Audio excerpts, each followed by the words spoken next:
fact that there are now Gulf countries that are involved in this, that are supporting the U.S., cooperating with the U.S. They're also on the same side as Israel.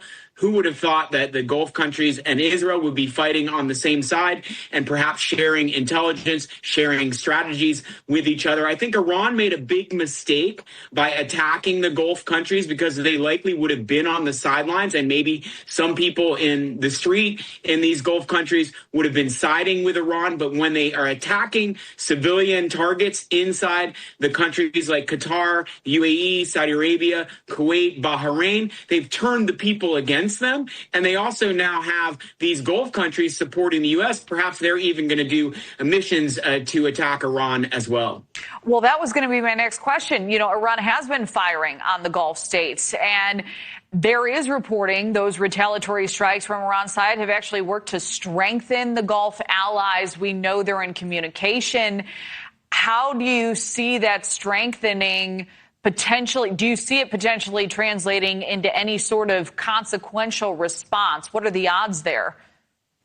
Well, for one thing, it gives more legitimacy to what the United States is doing. You can't argue now that there aren't countries in the Middle East that are supporting this mission by the United States and Israel, because they are actively supporting it with their military assets and capability. It also is helpful, of course, for the United States to have these countries that are much closer to Iran, sharing intelligence, sharing information, providing access to the bases that the United States has in them to be used against Iran. So there are a lot of countries now lined up against Iran, and that makes it even more difficult for what Iran wants to accomplish. Mainly, my view is that probably Iran is just in survival mode right now. The Iranian regime wants to hang on. So they're doing some retaliatory attacks to try to basically show that they have the capacity to retaliate, but they're much more likely just trying to make decisions that will keep them in power. And that's really